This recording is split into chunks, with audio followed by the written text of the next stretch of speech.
אומן ראש השנה שלי עולה על הכל. אומן ראש השנה שלי עולה על הכל. ראש השנה שלי עולה על הכל.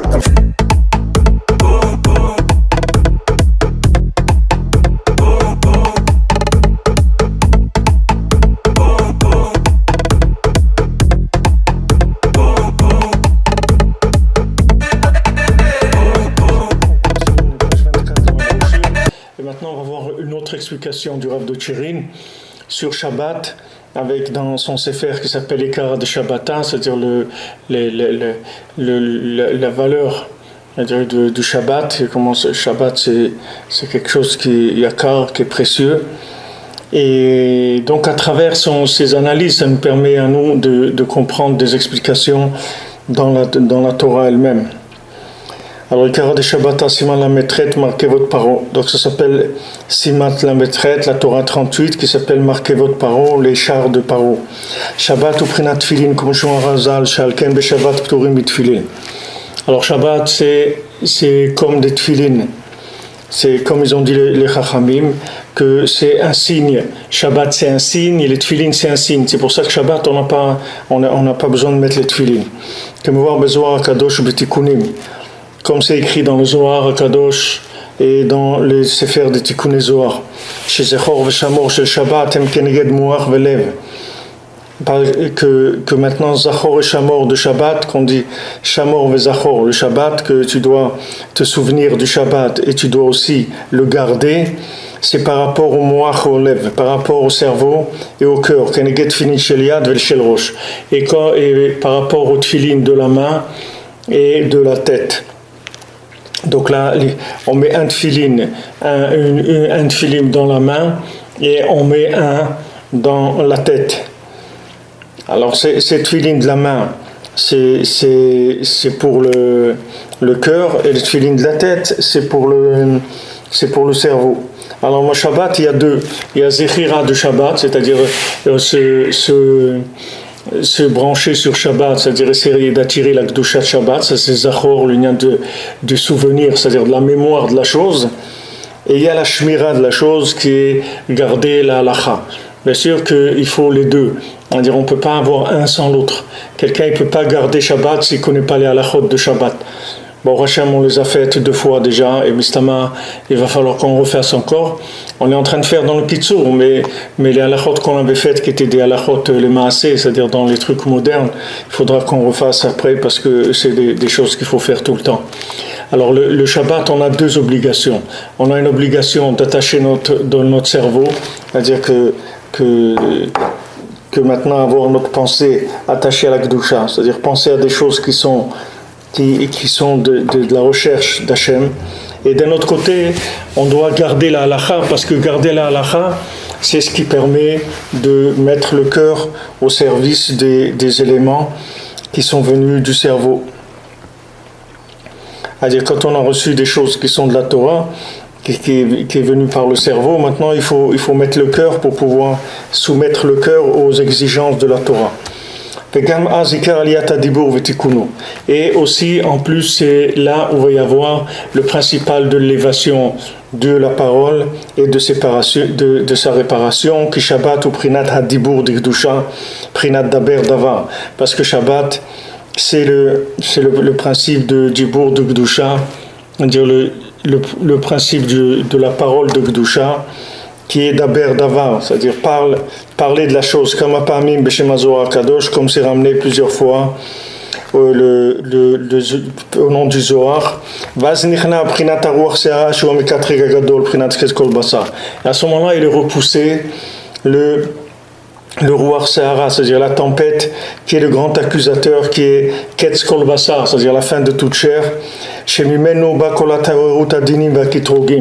que de lui viennent tout l'éveil de la rigueur des accusations, et à ce moment-là, tout se soumet sous la parole de Kedusha, la parole sainte, qui est la Kedusha de Shabbat. ממש לקדושת שבת בבחינת וכל שולטני רוגזין ומרי דדינה כולהו ערכין. Comme c'est écrit, tout le pouvoir des choses qui sont en colère, de la colère, de la rigueur, au marais des Dina, et ceux qui font le din, la rigueur, tous ils sont arrachés. Il y a aucune emprise de la Sitra Achara dans aucun monde.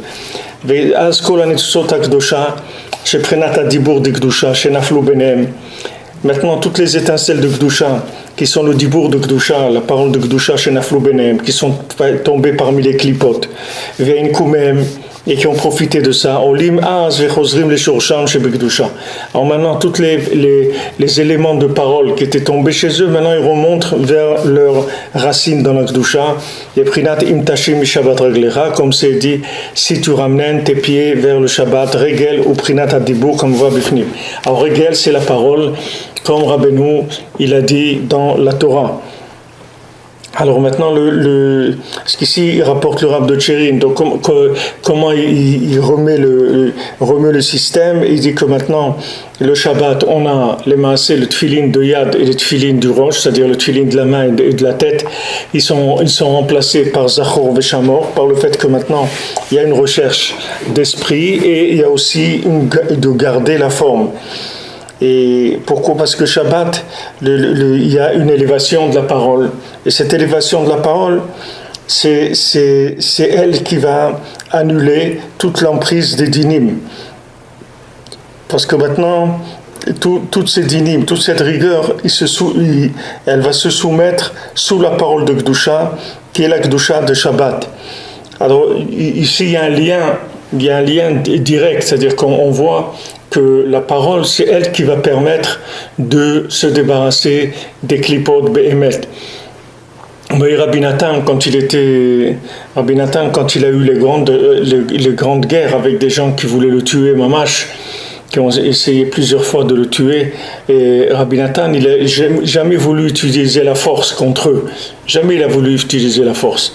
Pourtant, Rabbi Nathan, il avait les aristocrates, la Douman, et il avait Wiesel, Lando et Hirschberg, qui étaient les trois aristocrates d'Ouman, qui étaient très proches du tsar, et qui lui ont demandé, et qui lui ont dit, laisse-nous, on va pas leur faire de mal, juste on va les expulser du pays. Rabbi Nathan, il voulait rien savoir. Il dit, moi, tout ce que je fais, je veux le faire avec de la prière. Il me dit, c'est comme ça que j'ai appris du Rebbe. Moi, je veux rien faire avec les mains. Moi, je veux tout faire avec la prière. C'est pas maintenant pour, c'est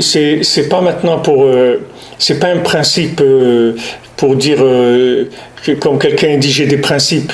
Moi, je fais pas comme ça ou je fais pas comme ça. J'ai un principe, j'emprunte pas de l'argent, ou j'ai un principe, je prête pas de l'argent. C'est pas des principes. Ce ne sont pas des principes, c'est une façon de vivre.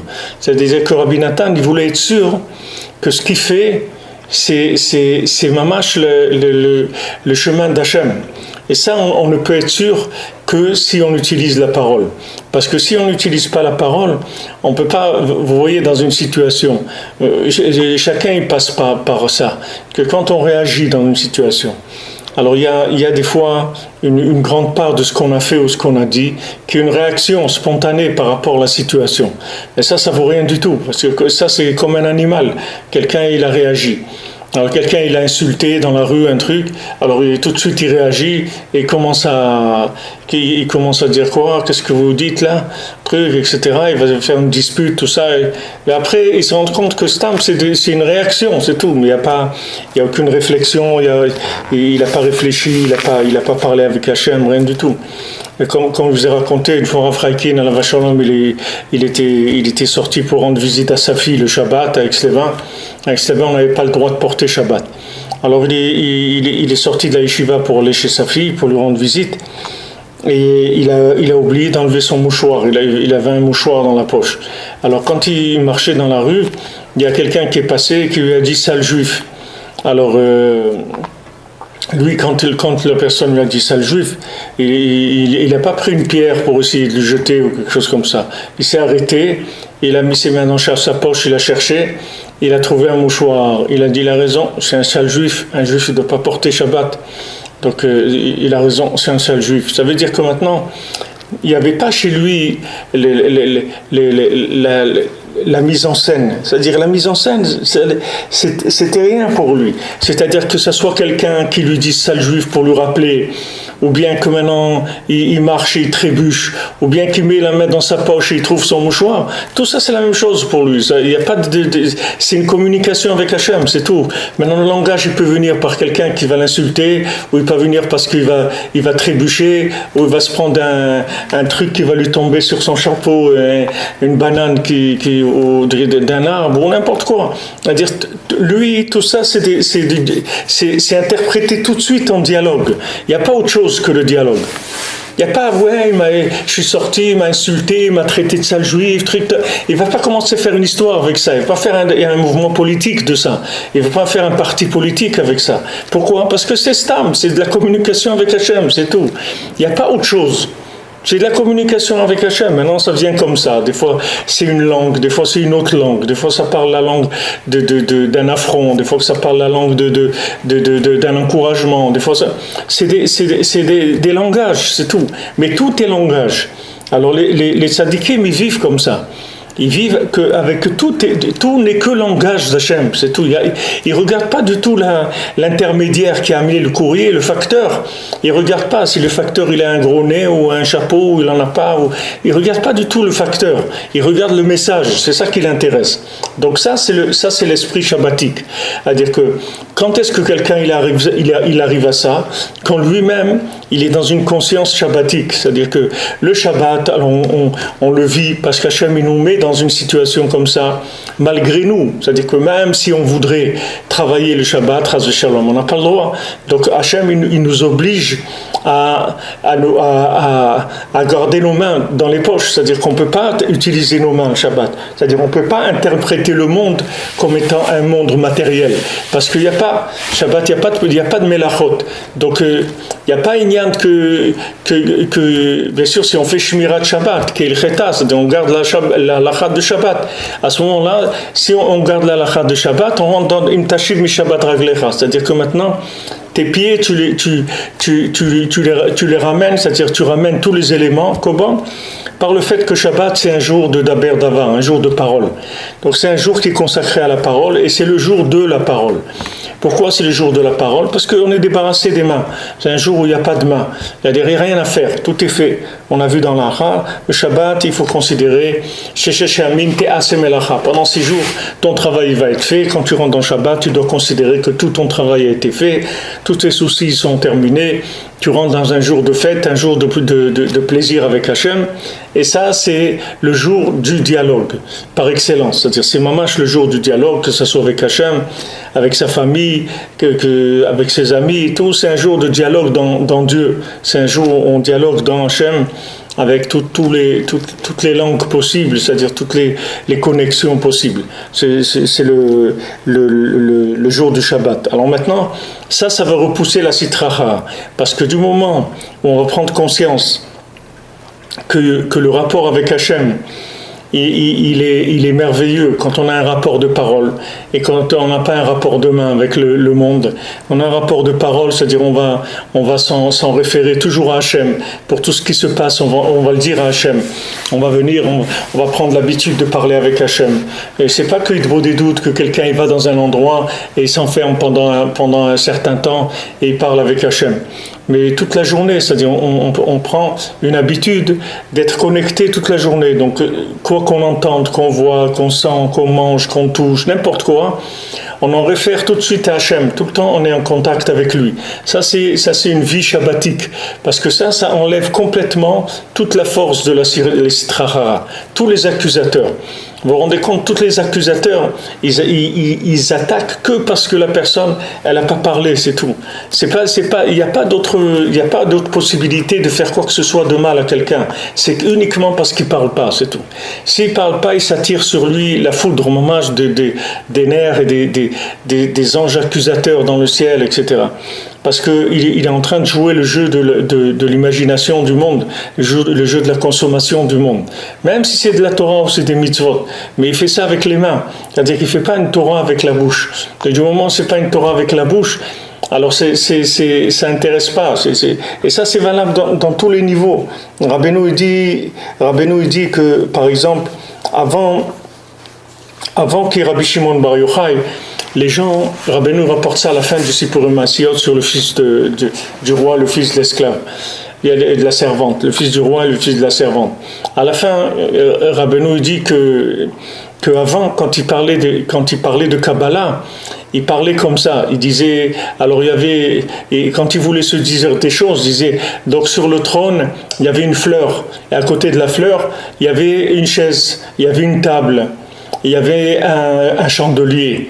Et voilà, il parlait comme ça, mais quand il parlait, c'était de la Kabbalah. Seulement, il parlait dans un langage que personne ne pouvait comprendre parce que c'était un langage que imagé, c'est tout. C'est-à-dire, il n'y avait pas d'emprise du tout du cerveau dedans. Aucune emprise du cerveau. Alors la chose, elle pouvait passer tranquillement et ça restait secret parce que personne ne comprenait. C'était des codes imagés. Tandis que Rabbi Shimon il est venu, il a révélé mamash le secret de la Kabbalah, du Zohar de la Kabbalah, que on a commencé à avoir une science de la Kabbalah. Mamash une science. Et après, Rabbeinu est venu, il a amené les Sipurim Maasiyot et Rabbeinu a amené le Likutei Moharan. Et Rabbeinu il a fait que la Torah elle-même, elle est devenue une histoire. C'est-à-dire que même quand Rabbeinu il nous enseigne de la Chokhmah, il nous enseigne comme ça des raisonnements, c'est-à-dire on peut raisonner avec ces choses-là. Même ces raisonnements, c'est pas des raisonnements du Sechel, c'est des raisonnements d'images aussi. C'est des images, mais c'est des images de réflexion, mais c'est pas de la vraie réflexion. Je vais vous expliquer comment ça marche. Bezrat Hashem. Maintenant, quand on voit que Rabbi Zera, quand il est rentré en Eretz Israël, il a jeûné pendant 100 jours, c'est écrit. 100 jours, Rabbi Zera, il a jeûné pour oublier le Talmud de Bavel, le Talmud de Chutz La'aretz, parce qu'il voulait rentrer dans la Torah d'Eretz Israël. Maintenant, ça, on voit Rabbi Nathan aussi. Rabbi Nathan, quand il est rentré chez Rabbeinu, il a dit, j'ai laissé ma cope, ma mort, je l'ai laissé dehors. Quand je suis rentré chez le Rebbe, j'ai laissé ma tête dehors. Une parole du Rebbe, un morceau de cerveau. Une autre parole du Rebbe, encore un petit morceau de cerveau. Comme ça, il s'est construit un cerveau, Rabbi Nathan, avec les paroles de Rabbeinu. Et on voit Rabbi Zera qui a jeûné 100 jours pour oublier le Talmud Bavli. Pourquoi ? Parce qu'ils vont rentrer dans le Talmud d'Eretz Israël, Torah d'Eretz Israël. Donc il devait vider le disque dur. Il pouvait pas garder ça. Alors maintenant, la Torah d'Eretz Israël, c'est une Torah shabbatique. C'est pas une Torah comme la Torah de Chutz La'aretz. La Torah de Chutz La'aretz, c'est écrit que les Chavalim, Rabbeinu, il y a une Torah que Rabbeinu dit, il amène Chavalim naflu libaneimim, que la douceur c'est en Eretz Israël. Les Chavalim c'est les Chovlim, les gens qui se disputent pour comprendre les choses. C'est-à-dire ils sont là, ils sont dans une discussion qui est une dispute pour pouvoir trouver la vérité. Un il dit c'est comme ça, il dit non c'est pas comme ça, c'est truc, voilà une preuve. Et l'autre dit non mais non. Et il y a une dispute pour trouver la vérité. Tandis qu'Eretz Israël, c'est Ne'imut, c'est-à-dire c'est la douceur. Eretz Israël, c'est on arrive à tout par la douceur. C'est-à-dire on n'a pas besoin d'utiliser la dispute. Alors la dispute, c'est quand le langage il est pas clair. Pourquoi le langage il est pas clair ? C'est parce que la notion elle est pas claire. La notion elle-même, elle n'est pas claire. C'est pour ça que les gens ils discutent. Si vous prenez le Talmud Yerushalmi, il n'y a pas de discussion dedans. C'est comme ça annonce des halachot, c'est tout. Il n'y a pas de discussion, les gens ne discutent pas. Ils disent voilà c'est comme ça et comme ça. Maintenant la différence entre la Torah où il y a de la discussion et la Torah où il n'y a pas de discussion, c'est que quand la Torah elle n'a pas de discussion, ça veut dire que c'est une Torah qui est déjà imagée. C'est-à-dire que c'est de la chokhmah imagée. C'est-à-dire que c'est de la chokhmah, c'est de la sagesse où vous voyez, comme quand vous dites à quelqu'un, tu vois ce que je veux dire, ça veut dire que maintenant, vous lui avez tellement mâché la chose que la personne a une vision mamash de la chose que vous expliquez, vous la voyez. C'est plus quelque chose qui est dit comme ça. Comme je vous ai dit, ro'im et takolot, c'est-à-dire que au Matan Torah, on voyait avec les yeux, on voyait les voix. C'est-à-dire le son, il devenait visuel. C'est-à-dire c'était pas un son que du son. C'était un son, mais il était visuel aussi. C'est-à-dire vous pouviez voir le son. La chokhma du tzaddik, c'est la même chose. C'est-à-dire quand Rabbeinu il est venu dans le monde, pourquoi Rabbeinu il a amené au début du Likutei Moharan, Rabbeinu il a amené la Torah sur Rabbi Shimon Bar Yochai, parce que Rabbeinu il a fait comme un lien, comme une transition de Zohar vers le Likutei Moharan. Il a dit voilà, il y avait Rabbi Shimon et Rabbi Shimon comment Rabbi Shimon il a dit au Ramim que la Torah elle va pas s'oublier parce que il va venir Rabbi Shimon Bar Yochai, c'est-à-dire le fils de Yochai, qui l'otishakach mi Pizarro shel Yochai. C'est-à-dire grâce à la descendance de Yochai, la Torah ne sera pas oubliée. Pourquoi? Parce qu'il va y avoir le Zohar Kadosh, et ce Zohar Kadosh il permettra de ne pas oublier la Torah. Et après Rabbeinu il a dit Ve'achshav unhain et maintenant yesh nachal novea meko chokhma. Maintenant yesh nachal novea meko chokhma. Maintenant il y a le Rebbe, il y a Rabbi Nachman qui est venu, et Rabbi Nachman il a mis une Torah beaucoup plus élevée que le Zohar et la Kabbalah. Les gens ils croient, quand ils font l'Likutei Moharan, ils étudient l'Likutei Moharan, ils disent mamash, c'est très fort, hein, c'est presque de la Kabbalah, hein, on peut dire c'est pas presque de la Kabbalah, ça n'a rien à voir avec la Kabbalah. C'est beaucoup plus élevé que la Kabbalah et le Zohar, le Likutei Moharan. Parce que le Likutei Moharan, c'est une simplification des notions qui sont intellectuelles, si vous voulez, qui sont compréhensibles par le cerveau. C'est une simplification imagée. C'est-à-dire, c'est un langage du cerveau, mais imagé. Mais en langage de sagesse, pas en langage d'image. C'est des notions. Vous voyez, on parle de la parole, on parle des tefilines, on parle de Zachor et Shamor, de lien de se souvenir, le lien de garder du côté masculin, du côté féminin, et que maintenant du roi Sehara, de la tempête qui vient quand il n'y a pas de parole. Mais toutes ces notions-là, toutes ces explications, c'est pas des explications intellectuelles, c'est des explications imagées. C'est pour ça que c'est des paroles qui réveillent le cœur et qui rentrent dans le cœur. Les gens disent, mais c'est extraordinaire quand on étudie les livres de Breslev et tout, comment ça rentre dans le cœur, comment Rabbeinu il a dit, je vais vous donner un cœur de chair. Comment Rabbeinu il fait? À part le Sipurim Maasiyot que Rabbeinu il a raconté mamash de Maasim, mais Rav Avraham ben Avlachman, il dit dans Korvéon, ou dans Biro Alikutim, il dit que mamash, tout le Likutei Moharan, c'est Prinat Sipurim Maasiyot. C'est-à-dire, tout le Likutei Moharan, c'est une notion de Sipurim Maasiyot. Pourquoi? Parce que c'est quelque chose qui va vous concerner. Du moment où la chose, elle va vous concerner, c'est-à-dire elle va vous parler, elle va vous toucher, ça veut dire qu'elle est en communication avec vous, ça s'appelle langage imagé. Langage imagé parce que ça veut dire que ça s'adresse à vous. Alors que du moment où ça s'adresse à vous, vous voyez dans la photo de la chose. Vous-même, vous voyez dans la chose. C'est-à-dire, ce ne sont pas des notions que vous voyez comme quelqu'un. C'est comme si vous voyez un tableau. Vous allez dans un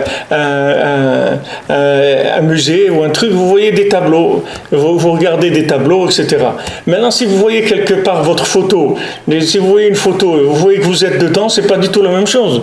Un tableau, c'est bien, vous interprétez les trucs, les formes, les couleurs, les gnanim et tout, mais ça n'a rien à voir avec vous, c'est un tableau, c'est tout.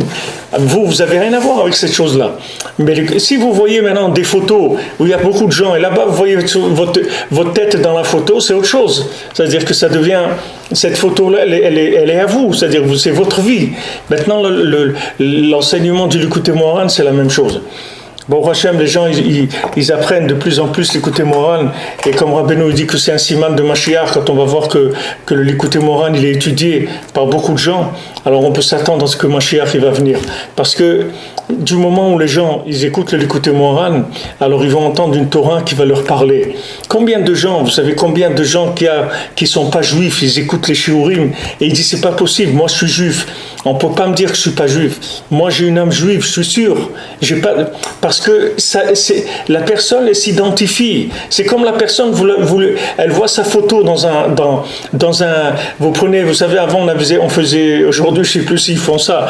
Mais avant, on avait l'événement de l'année, c'était la photo de classe. Il venait un photographe là avec une espèce d'appareil, il mettait un truc noir sur sa tête comme ça, et avec un appareil avec un truc qui sortait là devant, et on ne devait pas bouger. C'était ce jour-là, il nous avertissait, il fallait qu'on vienne, soit bien habillé, bien coiffé, tout ça.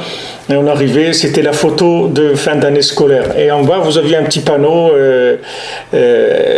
chacun l'année où il est né, 1943, que 6e, école Intel. Ok. Maintenant, si quelqu'un vous lui montrez la photo, et il se voit dans la photo, vous ne pouvez pas lui dire je vais te raconter une histoire. Vous n'avez pas besoin de lui raconter, parce qu'il se voit il sait qu'il est là-bas. C'est sa vie. De quoi vous êtes avec lui dire je vais te raconter? Tu n'as rien à me raconter du tout. C'est moi. C'est moi. Tu vois le petit garçon, la petite fille qui est là-bas, mais c'est moi quand j'étais petit, c'est tout. Mais c'est moi. Alors viens pas raconter l'histoire de l'école et les trucs, c'est moi, c'est ma vie. C'est la même chose.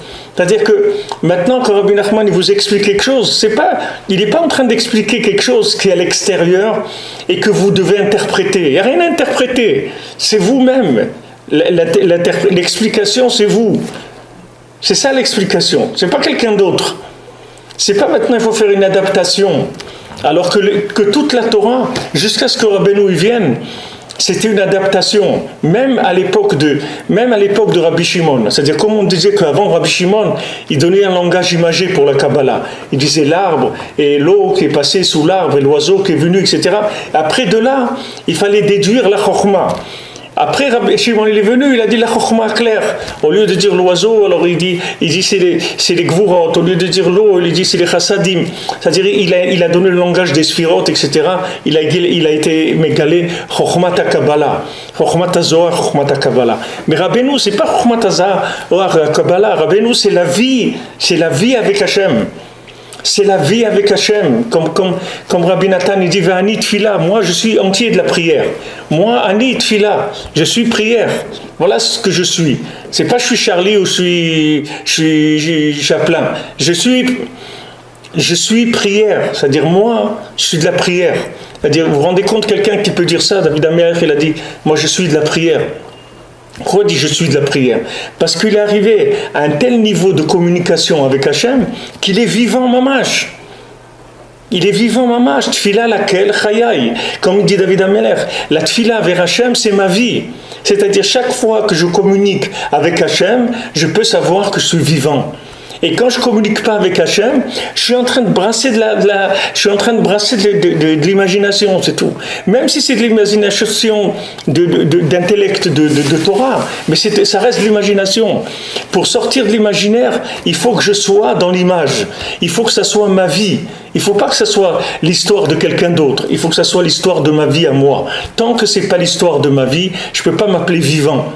Je ne peux pas m'appeler vivant. Si vous rentrez voir un film, Chas Shalom, il ne faut pas voir un film, mais si quelqu'un il a vu un film, il est allé voir un film, ok. Maintenant quand il sort, même s'il s'est identifié un peu, parce qu'il a envie de s'identifier à des personnages, il aime la force, alors ici il s'identifie à quelqu'un de fort, il va voir des films d'action, des trucs où il voit ça lui plaît, s'identifier, etc. Mais quand il sort, lui il s'appelle, monsieur Jean-Marc Duchenoc, c'est tout, il rentre chez lui, c'est tout, il s'est rien passé. Il n'y a pas de changement, il rentre chez lui, il va trouver sa facture d'électricité dans la boîte aux lettres et c'est tout, il n'y a pas eu de changement. Quelqu'un, il a envoyé, une dame qui suit les showrooms, elle a envoyé une petite blague comme ça, elle a dit que il y a quelqu'un qui dit, bon, au lieu de vivre dans Facebook et tout, je vais vivre ce qu'il y a dans Facebook, je vais le vivre dans la rue. Alors elle est allée dans la rue et tout ce qu'il y a dans tout ce qu'elle fait dans Facebook d'habitude, elle le disait aux gens directement. Voilà, aujourd'hui j'étais faire des courses, aujourd'hui j'ai changé de chaussures, aujourd'hui j'ai fait ça. Et elle racontait comme quelqu'un qui parle de Facebook.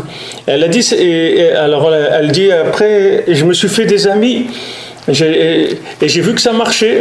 À un moment, j'ai vu que j'avais déjà 3 amis qui me suivaient. J'avais 3 amis qui me suivaient, 2 policiers et un psychiatre. Vous comprenez? C'est-à-dire que maintenant, elle a essayé de vivre le Facebook. Elle a dit quoi? Ça? Mais ça va pas, non? Allez, embarquez-moi ces gens-là. Mais attends, c'est Facebook. Il y a 1 milliard de gens sur Terre qui sont entrés dans Facebook. Il y a 1 milliard de tarés sur Terre. Et oui, il n'y a pas assez de policiers pour les suivre. Alors c'est pour ça qu'il les laisse en liberté. Qu'est-ce qu'ils vont faire? Ils vont les interner. Ils ne peuvent pas les interner. Mais essayez de vivre ce qu'il y a dans Facebook. Vous ne pouvez pas le vivre. C'est inapplicable. C'est un jeu. C'est un film. C'est pas vrai. Vous comprenez, c'est pas quelque chose de vrai. C'est pas vous. C'est n'importe quoi. Alors maintenant, quelqu'un il rentre dans un film. Il voit un film. Quand il sort, il peut pas. Même si pendant quelques heures même, il peut rester avec une sensation forte d'émotion qu'il a eue. Mais après, ça s'en va. Ça y est, sa vie, c'est sa vie. Lui, il rentre chez lui, il se fait un œuf sur le plat, et il met son pyjama, il va dormir, c'est tout. Il va rien se passer. Il y a personne qui va venir. Il va pas sortir des revolvers la nuit ni rien. Tout ce qu'il a vu, c'est pas de la réalité. C'est pas de la télé-réalité, comme on dit. C'est pas de la réalité bichlal. Maintenant, dans la chokhma, c'est la même chose. Si maintenant, vous étudiez quelque chose, et vous sortez, et il vous reste un petit parfum de quelque chose, de truc, et quelques heures après c'est parti, ça veut dire que ça vaut rien. Ça vaut rien. Ça vaut rien. Qu'est-ce que vous avez fait? Qu'est-ce que vous avez fait? C'est comme si vous allez dans un restaurant, quelqu'un vous montre un film du manger. Il vous fait passer un film de manger. Alors il vous fait passer un film, vous voyez des steaks, des frites, du coca, des trucs, des desserts, des glaces, des trucs. Et alors quand vous finissez, le serveur il vient, vous amène l'addition. Il dit ça va, c'était bon. Je dis qu'est-ce que veut dire c'était bon? Qu'est-ce qui était bon? Il me dit voilà, vous avez pas vu tout ça? Qu'est-ce que ça veut dire j'ai vu? Pourquoi c'est un restaurant ici, c'est pas un cinéma, non? Je suis venu pour manger. Là, vous m'avez montré que des films de manger. C'est exactement pareil. Exactement pareil. Les gens, ils cherchent la chokhma dans la Torah pour s'approcher d'Hachem, pour vivre. C'est pour ça qu'on étudie la Torah. Vechai bahem, Rabbeinu dit que tu vives dans la Torah. Le but de la Torah, c'est qu'elle te donne la vie. C'est ça le but de la Torah. Le but de la Torah, c'est qu'elle ne fait pas de toi un angoissé et un cornichon. C'est pas ça le but de la Torah. Le but de la Torah, c'est de faire de toi un homme heureux, une femme heureuse, quelqu'un qui a trouvé la communication avec Hachem, qui peut dire Ani tfila, moi je suis prière. Tfila lakei chayai, la prière dans Hachem, c'est ma vie. C'est ça ma vie, je vis avec Hachem. Je vis connecté avec la source de vie du monde. C'est ça la Torah. C'est donc quelle Torah c'est? C'est quelle Torah? Une Torah quoi? D'intellectuel? Mais je peux aller à l'université apprendre les mathématiques, c'est la même chose. Qu'est-ce que ça change? Qu'est-ce que ça change? Que je vais apprendre maintenant la géographie du Guatemala, ou que je vais apprendre le Troum Shabbat? Qu'est-ce que ça change? Ça change quoi? C'est des notions, c'est tout. Mais moi, où je suis là-dedans? Tant que vous ne m'avez pas rentré dans la photo de classe, c'est pas la peine de monter des photos de classe. Qu'est-ce que je veux regarder des photos de classe? Que je veux regarder la tête des gens qu'ils ont. Moi, ce que je veux, c'est trouver ma tête là-dedans. Tout ce que je cherche, c'est pour trouver ma tête. Quand vous rentrez dans un magasin, qu'est-ce que vous dit le vendeur? Vous essayez quelque chose, et ça vous va bien, ça tombe impeccable, ça vous va comme quelque chose sur mesure. On dit que ça a été fait pour toi cette chose-là, tu la portes bien. Il essaie de vous coller le maximum, le truc que c'est à vous la chose, pour que vous l'achetiez. Mais si il vous montre un truc, que vous n'avez pas une relation avec la chose, vous n'allez pas l'acheter. Réfléchissez quand vous rentrez dans un magasin avec cette notion-là. Prenez un peu de recul, vous allez voir que c'est comme ça que vous achetez. Vous achetez quand la chose, elle vous parle. Si la chose, elle ne vous parle pas, jamais vous allez l'acheter. Jamais vous allez l'acheter. Même si vous n'allez pas l'acheter. Vous n'allez pas l'acheter. Des fois, si des gens ils ont passé déjà ces souffrances-là d'accompagner sa femme dans un magasin pour acheter une robe, je souhaite à personne de passer ces souffrances, mais s'il y a des gens qui ont passé ces souffrances-là, ils verront qu'ils comprennent rien, c'est-à-dire ils comprennent rien. Elle a vu déjà 15 robes, elle en a essayé 18 et rien. Mais attends, attends mon ami, tant qu'elle va pas trouver la robe qui va lui parler, elle va pas l'acheter. Et vous pouvez rester 3 heures avec elle et elle va rien acheter du tout. Elle va rentrer à la maison, c'est tout. Et en rentrant à la maison, elle passe devant un bazar, un truc, elle voit, ah, mais voilà, c'est ça. Il dit, mais attends, mais c'était en bas de la maison, mais je savais pas, si je savais, mais tu l'avais en bas de la maison, tu m'as fait faire. Il n'y a pas de logique là-dedans, parce que c'est une recherche de vie. Une femme, elle va pas acheter une robe, un vêtement qui n'est pas son vêtement. Tant que la chose ne lui a pas parlé, elle ne va pas l'acheter. Elle va pas l'acheter. Et tout le monde, c'est pareil. Mais seulement, ça se voit moins chez les hommes. Les hommes, ils ont plus le côté, des fois le côté pratique, c'est-à-dire le besoin, mamage technique de la chose. Et des fois, ils feront fi du goût. C'est-à-dire que même si la chose, elle lui parle pas beaucoup, s'il a besoin d'un portefeuille ou d'un truc, même des fois c'est pas vraiment ce qu'il veut, etc., il va l'acheter quand même parce qu'il en a besoin. Des fois le besoin il va prendre le dessus sur mais ce qui s'appelle vivant, c'est ce qui vous parle. Ce qui s'appelle vivant, c'est ce qui vous parle. Il faut que ça vous parle, mamache. Et c'est extraordinaire, c'est-à-dire quand vous savez que la vie c'est comme ça. Je donne un exemple. Vendredi j'ai voulu acheter un bouquet de fleurs pour ma femme pour Shabbat. Donc ici à Ouman, j'ai été dans un magasin chez un fleuriste. J'ai vu là-bas, il y a plein de bouquets. Après je vois un bouquet, j'ai dit celui-là. Ok, le bouquet il m'a accroché. Après je rentre à la maison avec le bouquet. Ma femme me dit 5 minutes avant moi, elle est rentrée dans ce magasin. Elle voulait acheter ce bouquet, mais c'était trop cher. Elle n'osait pas l'acheter. Elle l'a pas acheté. Mais d'abord, il y a 5-6 magasins comme ça de fleuristes, les uns à côté de l'autre. Je suis rentré dans un d'abord, je suis ressorti, je suis rentré dans un deuxième. Quand je suis rentré, le bouquet parmi tout ce qu'il y avait là-bas qui m'a parlé, c'est le bouquet qu'elle aussi elle avait vu, qu'elle voulait acheter. Vous voyez bien que le monde, il est vivant, c'est pas des images. Il y a quelque chose qui émane, même si c'est de la matière, mais il y a quelque chose qui émane. Moi, je ne sais pas ce qu'elle veut. Moi, j'ai pas des normes dans ma tête de ce que j'en sais rien. Moi, je vais à la pêche, c'est tout. On verra ce qui va sortir. Et vous voyez que vous tombez exactement sur la même chose. Donc, vous voyez ça parle les choses. Il y a un dialogue qui est intime, qui est personnel dans la vie. Mais c'est ça qu'il faut trouver. Tant que vous ne trouvez pas ça dans la Torah, ce n'est pas la peine de gesticuler dans tous les sens, vous n'allez pas avancer d'1 millimètre. D'1 millimètre, vous n'avancerez pas. C'est pour ça qu'il y a des gens qui vous enseignent la Torah intellectuelle et au bout d'un moment, vous allez vous ennuyer. Mais alors, vous ennuyer à n'en plus pouvoir. C'est-à-dire, vous allez bâiller aux corneilles. Vous allez vous ennuyer de votre vie après. Vous ne savez même pas qu'est-ce que vous faites sur Terre. Comment quelqu'un, après, il étudie la Torah depuis 15 ans, depuis 20 ans, et il regrette la période où il était jeune, où il allait jouer au football, ou des choses comme ça. Mais pourquoi parce que le football, au moins il tape dans un ballon, il fait quelque chose, ça lui donne un peu un petit peu. Mais là, il est en train d'apprendre la Torah, mais ça parle de tout sauf de lui. Mais alors, comment tu veux vivre si ça ne parle pas de toi? Si ça ne parle pas de toi, si on ne dit pas ton nom, si on ne te dit pas comment tu t'appelles, comment tu veux exister? Il faut bien qu'on parle de toi, sinon tu n'as pas la sensation d'exister. Donc il faut chercher le dialogue, c'est ça la vie. La vie c'est le dialogue. Et maintenant, quand on veut communiquer avec quelqu'un, il faut trouver le dénominateur commun, le langage qui est commun à l'un à l'autre. C'est comme ça qu'on va échanger des sensations, des choses. C'est mieux toujours de se marier avec des gens qui sont qui ont la même langue maternelle que nous, parce que c'est beaucoup plus facile. Il y a beaucoup de finesse dans des langues, dans l'expression. que quand on n'est pas né dans le même, on n'a pas grandi dans les mêmes langages, c'est difficile, c'est pas du tout la même chose. C'est encore toute une construction, toute une adaptation et toute une mise en scène de beaucoup de choses avant d'arriver à communiquer. La vie, ça veut dire communiquer, c'est ça, vivre. Vivre, c'est communiquer. Maintenant, je me suis trouvé, je suis venu quelque part, j'ai trouvé ma place, ça y est, je suis bien.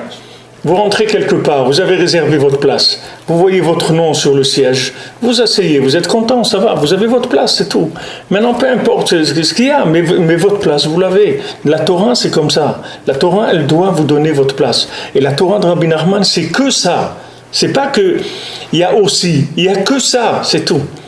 Tous les enseignements de Rabbi Nachman, ils sont tellement élevés qu'ils incluent tous les individus, tous les moments, tous les espaces du monde. Il y a tout dedans. C'est pour ça que vous allez toujours vous trouver branché. Parce que n'importe où vous arriverez, vous verrez qu'il est arrivé avant vous là-bas. Parce que là où vous êtes arrivé, ça vient de ce que lui il a dit.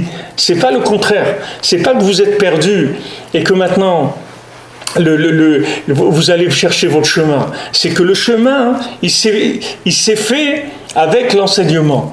Alors c'est normal que vous trouvez un rapport avec le chemin. C'est tout à fait normal puisqu'il a été créé avec l'enseignement. Donc quand vous rentrez dans l'enseignement, vous voyez votre vie parce que votre vie elle découle de l'enseignement. C'est le contraire. C'est pas que maintenant vous allez vivre et chercher dans l'enseignement comment utiliser ces enseignements dans votre vie. C'est le contraire. C'est que ces enseignements, ce sont eux les promoteurs de votre vie. Ce sont eux qui les artistes de votre vie. Ce sont eux qui vont faire votre vie. Et après, la vie, elle se fait. Et c'est pour ça que ces enseignements, ils incluent tout. Rabbi Nachman, il dit, une parole à lui, ça inclut toute la Torah entière. La Torah orale, la Torah écrite, la Torah niglée, la Torah nistar, les secrets de la Torah, les explications logiques de la Torah, la Kabbalah, la Halacha, la Gemara, la Mishnah, tout. Une parole de Rabbi Nachman, il y a toute la Torah entière. Mais les gens disent, mais attends, mais comment c'est possible ça ? Comment c'est possible ? Dis-moi maintenant. Voilà, maintenant on a vu plusieurs paroles de Rabbi Nachman. Maintenant prends ça. Comment je vais trouver toute la Torah entière dans ces quelques... Oui, tu veux toute la Torah entière. Pourquoi ? Parce que ça monte vers la racine des choses. C'est-à-dire que remonte vers la racine, et quand tu es arrivé au moment le point le culminant de la chose, il y a tout dedans. Tout ce qui va se développer après, c'est déjà dedans. C'est pour ça que Rabbi Nachman il a dit « Gamarti ve'egmor », j'ai fini et je vais terminer. Parce que du moment où il a trouvé la racine de la chose, après ça y est, tout est réglé, c'est fini après. Parce que du moment où vous avez l'enseignement de la racine et que vous avez capté le principe de base, comme Rabbi Nachman il dit que toute ma Torah, ce sont des klalim, c'est-à-dire des choses qui incluent, elle est très très inclusive, la Torah de Rabbi Nachman. Très très inclusive, c'est-à-dire ça inclut tout. C'est pour ça que ne soyez pas étonnés, vous voyez aujourd'hui des centaines de gens non juifs qui se rapprochent de Rabbi Nachman, que c'est leur maître. Ils vivent avec Rabbi Nachman, avec le Tikkun HaKlali, avec la Hitbodedut, avec la Simcha, avec tout ce que Rabbi Nachman dit. Et il y en a qui vivent comme des Bnei Noach, il y en a qui se convertissent, qui sont en cours de conversion. Chacun là où il a... Mais pourquoi ? Parce que la personne, elle sent qu'il y a tout là-dedans. Ça y est, laisse tomber tes histoires, laisse tomber ta tristesse, laisse tomber ton amertume, laisse tomber tes échecs, c'est fini. Viens vers la racine de la vie, viens là-bas, tu vas trouver toute la vie là-bas, dans chaque parole de Rabbi Nachman. Maintenant, si on n'arrive pas, c'est parce que la personne, soit elle ne connaît pas bien le langage, elle ne connaît pas bien elle n'arrive pas à se connecter avec le texte. Même moi, des fois, c'est-à-dire, je vous enseigne ce que moi-même, j'arrive à ressentir, à vivre dans le texte. Mais normalement, le texte, il parle à tout le monde. Rabbi Nachman, il dit, celui qui dit que mon livre, le Likutei Moharan, c'est pas c'est pas fait pour tout le monde. Il dit c'est un apicoron, c'est un renégat. Il dit parce que mon livre, il est fait pour les plus grands de la Torah, il est fait pour un petit enfant. Tout le monde peut comprendre l'écouté moran, tout le monde, sans exception. Combien de gens ils disent oh l'écouté moran c'est kadosh et tout, mais c'est trop, c'est pour des grands tzadikim, etc. Mais ça c'est une façon de mettre comme on dit, de mettre les gens à la porte poliment. Mais c'est pas l'écouté moran, c'est fait pour tout le monde. Et si tu t'es pas vu dans l'écouté moran, ça veut dire que tu as un problème de langage, c'est un problème d'approche, c'est tout. Mais ta vie, elle est écrite déjà dans l'écouté moran. C'est pas qu'elle est écrite, elle est formulée dans l'écouté moran. Et ce que tu vis, ça vient de là. Donc c'est normal que tu te retrouves. Parce que tu retrouves ta vie, tout simplement. Ta vie et la vie en général. Maintenant, ça, c'est des niveaux de branchement, c'est de connexion. Et plus vous allez avancer, et plus vous allez voir que vous dites, mais c'est pas possible. Combien de gens ils disent, mais c'est pas possible.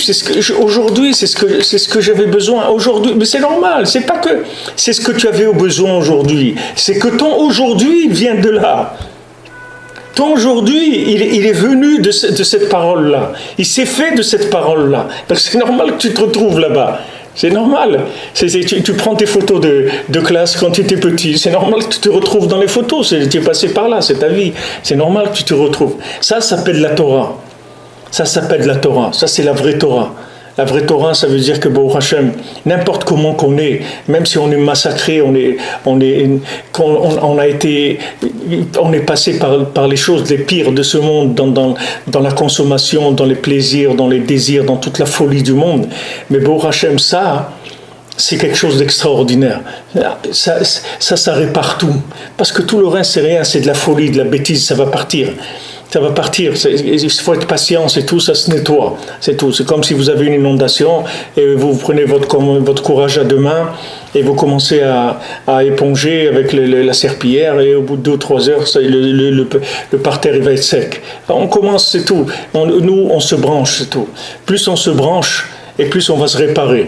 Parce que une fois que maintenant, on va voir la vie, alors on va... automatiquement la chose elle va, et comme on dit, il n'y a pas photo, il n'y a pas photo, tu ne vas pas comparer ça avec ça. Tu me compares quoi? Un plaisir de animal, un truc de bêtises par rapport à ce que je suis en train de vivre, ça n'a pas de rapport. Rabbi Yitzhak Shalom me disait que maintenant il y a écrit dans le Navi, il dit Azavtem oti mekor ma'im chaim vous m'avez abandonné, Hachem, il dit au Israël à travers le Navi, je ne sais pas si c'est Jérémia ou Ishayahu, il dit vous m'avez abandonné la source d'eau vivante pour aller choisir des puits cassés. Maintenant quelqu'un il a une source d'eau vivante, une source d'eau vivante, mamash, de l'eau fraîche, neuve, chaque seconde elle est neuve, l'eau qui sort, là, elle est nouvelle, elle n'a jamais existé, c'est une eau nouvelle complètement. Et à côté il a un vieux puits pourri, cassé, avec des sandales et des boîtes de conserve rouillées dedans, et il dit je vais choisir ça. Alors, Rabbi Yitzhak dit d'où quelqu'un il choisit ça. Ça veut rien que du Pgam Abrit. Ça veut dire que la personne elle a perdu l'alliance avec Hachem. C'est pour ça qu'elle ne sait plus faire le choix. C'est pour ça que son choix il est tellement fou. Comme des gens me disent Ravi frère, qu'est-ce que vous me conseillez pour Rosh Hashanah Ouman, parce que j'ai des difficultés cette année avec ma famille, tout ça, on a truc, je sais pas si je dois les laisser ou pas. Qu'est-ce que vous voulez dire à quelqu'un? Qu'est-ce que vous voulez lui dire? Qu'est-ce que vous allez dire? Quelqu'un dit Ravi frère, je sais pas si je dois monter en Eretz, je sais pas qu'est-ce qui est mieux, si je reste en Chutz La'aretz ou je vais en Eretz. Qu'est-ce que vous voulez dire à quelqu'un? Vous pouvez rien dire du tout. Il faut dire un tikkun abrit, mon ami, fais bodedut, fais tikkun klali, va au mikvé, jusqu'à ce que tu te connectes avec la vie. Parce que si tu étais connecté avec la vie, tu aurais reconnu dans ce monde les choses qui font partie de la vie. Hachem il dit Bacharta b'chaim, c'est un ordre de la Torah, tu choisiras la vie. Comment je peux choisir la vie? Si je connais la vie, comment je vais connaître la vie? Comme on voit dans la paracha, on a commencé Parashat Netzavim, Hachem dit voilà, aujourd'hui je vous fais rentrer dans l'alliance. Aujourd'hui je m'engage à ce que vous serez mon peuple pour l'éternité. Jamais je vous dénigrerai, jamais je vous rejetterai. Mais il dit attention, ne profitez pas de ça, parce que vous savez que jamais je vais vous renvoyer. Ne me faites pas souffrir. Ne me faites pas souffrir, parce que vous savez que je suis attaché à vous et je vous aime, et jamais je vais vous renvoyer, mais ne profitez pas pour me faire souffrir, à faire des bêtises. Alors quand on rentre dans l'alliance avec Hachem, c'est quoi l'alliance avec Hachem? C'est l'alliance de la parole. Brit à Dibour, c'est-à-dire le brit du lachon, de la langue, de la parole. Quand on est rentré dans l'alliance, après il y a l'alliance de la chair aussi, mais l'alliance de la parole. Quand quelqu'un a l'alliance de la parole avec Hachem, jamais il va choisir un puits pourri, alors qu'à côté il a une source d'eau vivante. C'est-à-dire que c'est un fou total, le bonhomme, s'il fait ça. Il va se rendre compte qu'il est fou. Hachem te dit, choisis la vie, mon ami. Choisis la vie. Comment tu vas choisir la vie? Attache-toi à la vie et tu vas reconnaître la vie dans le monde, c'est tout. Tu vas reconnaître les êtres vivants des êtres morts. Il y a des gens sur Terre qui sont à moitié morts. Il y a des gens qui sont presque morts. À 95%, ils sont morts. Et il y a des gens qui sont vivants. À 60%, à 80%, ils sont vivants. Tu vas les reconnaître, ces gens-là. Pourquoi? Parce que tu es un connaisseur de la vie, tout simplement. Tu connais la vie. Et toutes les situations de ta vie qui vont se présenter à toi, tu vas avoir aucune difficulté à faire les choix. Parce que tu vas voir tout de suite, le oui et le non, ça va être devant toi, ça va être clair. Tu n'auras pas besoin de te casser la tête. Tout va être clair dans ta vie. Tu ne vas pas te mettre à réfléchir. Il n'y a rien à réfléchir. Ça oui, ça non. C'est écrit Mashiach. C'est écrit Mareach Vedaen. Mashiach, il va sentir et il va juger. Il ne va pas dire aux gens, bon, alors vous avez un problème, vous et vous, expliquez-moi, qu'est-ce que tu as fait toi? Il ne va pas dire ça. Il va dire, toi tu as raison, toi tu as tort. Allez, dehors, au suivant. Allez, l'autre il rentre et dit, toi tu as raison, toi tu as tort. Sors. Il ne les écoute même pas, il n'a même pas besoin de les écouter. Parce qu'il va avoir une telle réparation de l'alliance que dès qu'il va voir deux individus, il va voir tout de suite qui c'est qui a raison, qui est-ce qui a tort devant lui. Ils n'ont pas besoin de parler. Ils n'ont pas besoin du tout de parler. Ça s'appelle l'attachement à la vie. Ça s'appelle des références de vie. Vous savez, comme quelqu'un qui est un connaisseur, dans la matière, quelqu'un vous l'amenez, vous voulez choisir une paire de chaussures, vous voulez choisir une voiture, vous voulez choisir un avion, vous voulez choisir un bateau, vous voulez ce que vous voulez. Et vous amenez un connaisseur en la matière, parce que vous allez aller choisir, vous allez voir un bateau, d'accord, il va vous paraître très beau, il va briller, etc. Mais le gars qui vous vend le bateau, lui-même, il est en train de vous mener en bateau, parce que vous ne connaissez rien dedans. Maintenant, un connaisseur, il vient, il voit le bateau, il regarde les trucs, il regarde, il va aller regarder des trucs, ça, il dit ça, laisse tomber. Il dit, mais... ça laisse tomber, je te dis. Voilà, achète celui-là. Voilà. Maintenant, pourquoi? Parce qu'il vit la chose. C'est-à-dire, il connaît, il sait ce que c'est. Mais quelqu'un qui ne connaît pas, sur quoi il va se baser? Quelqu'un qui ne connaît pas la vie, comment vous allez choisir dans votre vie quoi faire? Vous ne savez pas ce que c'est la vie. Comment vous ne voulez pas vous planter dans votre vie? Si vous ne savez pas ce que c'est la vie, comment vous allez choisir? C'est impossible de choisir. C'est un monde de fous. Comment vous allez choisir? Il faut choisir, il faut se connecter sur la vie. C'est pas difficile. Rabbi Nachman, c'est la vie. C'est l'école de la vie. C'est l'école du cœur, c'est l'école de la vie. C'est-à-dire que vous allez aller à l'origine de tout ce qui vit sur terre. Et automatiquement, quand vous allez revenir vers des choses concrètes, elles auront tout de suite l'apparence de la vie que vous avez vue dans la racine. Et elles vont vous permettre de faire des choix. C'est pas difficile du tout. C'est vraiment pas difficile. C'est pour ça, pour revenir à ce que je vous disais, c'est pour ça que Rabbi Zera, il a jeûné 100 jours pour oublier le Talmud, parce qu'il voulait la Torah de vie, la Torah d'Eretz Israël. Pour ça que Rabbi Nathan, il a jeté sa tête avant de rentrer chez le Rebbe. Il a dit, moi je veux une tête de vie, je veux pas une tête d'un ordinateur. Moi je veux une tête de vie. Je veux mettre des éléments dans ma tête qui sont des éléments vivants, des compréhensions vivantes, pas des compréhensions mortes.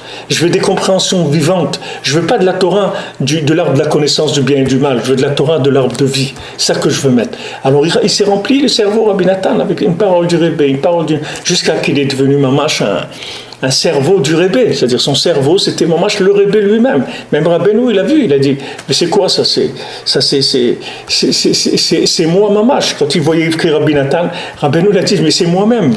C'est moi-même ça. C'est ce qu'il écrit, c'est moi. Pourquoi? Parce que Rabbi Nathan, il s'est fabriqué un kit avec les paroles de Rabbeinu, il s'est fabriqué un cerveau. Parce qu'il a vu, quand Rabbi Nathan, c'était un homme qui cherchait beaucoup. Il était chez tous les sadikim de la génération, il cherchait énormément. Quand il a vu le Rebbe, ça y est, il a dit c'est lui. Ça, le maître, c'est lui. Et il est resté chez lui, c'est fini. Il n'a plus bougé, il a fait que boire. Ce que le Rebbe disait, il s'est rempli le cerveau, le cœur avec ça. Et après, il a pu ouvrir le chemin de vie pour toute l'humanité avec l'écouter à la route. Bezrat Hashem. Shavua Tov, bonne semaine. Batzlacha.